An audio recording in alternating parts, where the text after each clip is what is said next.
Welcome to my channel classes of Pradyut sir. এই চ্যানেলে আপনাদের স্বাগত।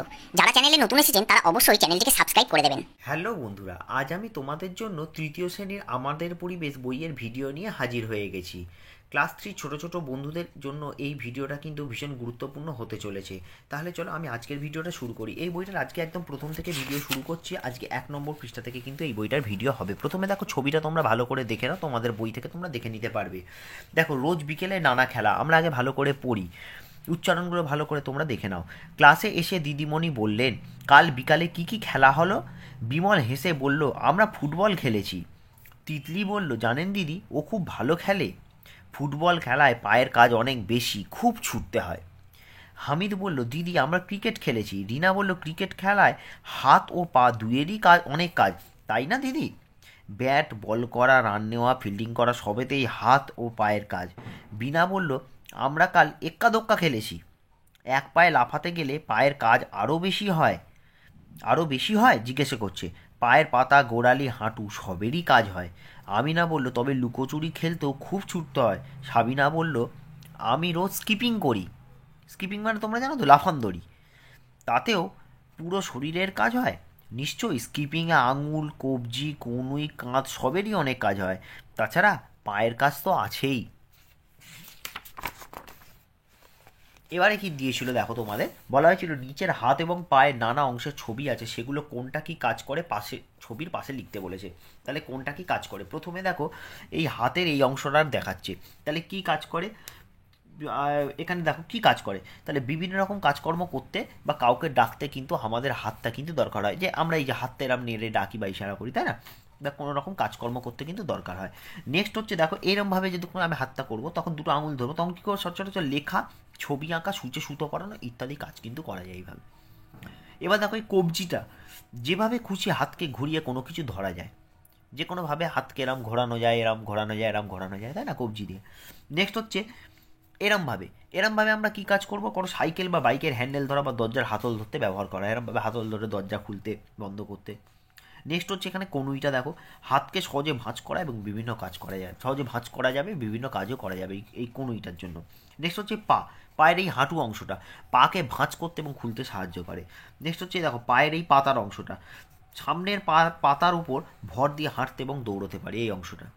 ঠিক আছে, হাঁটতে এবং দৌড়তে পারি। এবং লাস্টে দেখো, এই যে গোড়ালির দিকের অংশটা, কোনো কিছুকে ভাঙতে পারি বা সাইকেলও চালাতে পারি। আমরা সাইকেল যখন চালাই তখন আমাদের গোড়ালি দিয়ে বা পায়ের তলাটা দিয়ে আমাদের কিন্তু প্যাডেলটাকে ঘোরাতে হয়। বা বাইকের ক্ষেত্রেও, বাইক চালাতে বা কোনো গাড়ি চালাতে কিন্তু পায়ের এই তলার অংশটা কিন্তু আমাদের ব্যবহার করতে হয়। ঠিক আছে, তাহলে তোমরা এগুলো ভালো করে দেখে নিলে তোমরা আস্তে আস্তে এগুলো কিন্তু তোমাদের বইতে লিখে ফেলো। এবারে দেখো, পরের চ্যাপ্টারটাই চলে যাই। ঠিকঠাক খেলা আর ঠিক মতো শোনা। রিনা বলল, দিদি গতকাল আমরা কিন্তু কাবাডি খেলেছি। আমিনা বলল, ওর দম খুব, ও যে দলেই থাকে তারাই জেতে। সীমা বলল, ও মিনমিন করে কবাডি কবাডি বলে, শোনা যায় না, দম নিয়ে নিচ্ছে কিনা বোঝা যায় না। বিশু হেসে বলল, এই নিয়ে খুব ঝগড়া হয়। সীমা বলে, তুই দম নিয়েছিস? রিনা মানে না। রিনা বলল, অন্যেরা তো বলে না, ও কম শোনে, তাহলে আমি কি করব? দিদিমণি জানতে চাইলেন, কি কারণে কানে শোনার অসুবিধা হয় জানো? দিলীপ বলল, কান বুজে গেলে শুনতে অসুবিধা হয়। কানে ময়লা জমার কথা বলছো তো? নিশা বলল, হ্যাঁ দিদি, কানে খোল জমে কান বুজে যায়। ঠিক বলেছ, কান পরিষ্কার করতে হয়, তবে সাবধানে করতে হয়। কানের ভিতরে একটা পাতলা পর্দা আছে, কোথায় দেখা যায় না তো, একটু ভিতরে আছে, তাতে আঘাত লাগলে খুব মুশকিল। তাই তোমাদের কিন্তু এটা জানতে হবে, কানের মধ্যে কখনোই কিন্তু তোমরা নিজেরা কিন্তু কোনো কিছু দেবে না, কারণ কানের ভিতরে কিন্তু একটা পর্দা থাকে। সেই পর্দা যদি একবার পর্দাটা ফেটে যায় তাহলে কিন্তু ভয়ঙ্কর বিপদ, তাহলে আর কানে কখনোই কিন্তু তোমরা শুনতে পারবে না। তাই কানের মধ্যে কিন্তু কোনো কিছু দেবে না। ঠিক আছে, এবার আঘাত লাগলে খুব মুশকিল। দিলীপ বলল, আমার দাদু আমার কান পরিষ্কার করে দেয়, ভালো করেন, কানের ময়লা পরিষ্কার করায় বড়দের সাহায্য নেওয়াই ভালো। তাহলে কানে কোনো কিছু তোমাদেরকে দিতে বারণ করলাম, তার অর্থ কি কান পরিষ্কার করবে না? না, বাড়িতে তোমাদের মা বা বাবাকে বলবে যে কানের মধ্যে মনে হচ্ছে খুব ময়লা জমেছে বা সুরসুর করছে বা কোনো রকম সমস্যা হচ্ছে, তখন তারা বড়রা তোমাদের কান কিন্তু পরিষ্কার করে দেবে। ঠিক আছে, এবারে পরের পৃষ্ঠায় চলে যাই। দেখো কিভাবে কি করো, কি করলে কি হয় নিচে লেখো। দেখো, শরীরের কোন অংশ দিয়ে আমরা শ্বাস নিই? তাই শরীরের কোন অংশ দিয়ে আমরা শ্বাস নিই? নাক দিয়ে আমরা শ্বাস নিই। ঠিক আছে। শ্বাস নিলে শরীরের কোন অংশ ফুলে ওঠে? শ্বাস নিলে আমাদের শরীরে বক্ষদেশ মানে বুকটা কিন্তু ফুলে ওঠে, তাকে বক্ষদেশ, ভালো কথায় বক্ষদেশ বলা হয়, ফুলে ওঠে। কথা বলার সময় শরীরের কোন অঙ্গ কাজ করে? আমাদের মুখটা কাজ করে, মুখমণ্ডল। কান ছাড়া মুখের আর কোথায় কোথায় নোংরা জমে? কান ছাড়া মুখে আর কোথায় নোংরা জমে? নাকে নোংরা জমে। ঠিক আছে, এর পরেরটাই চলে যাই। গা হাত পায়ের যত্ন। রবিন বলল, দিদি খেলতে খেলতে আঙুলের নখের নিচেও খুব নোংরা জমে।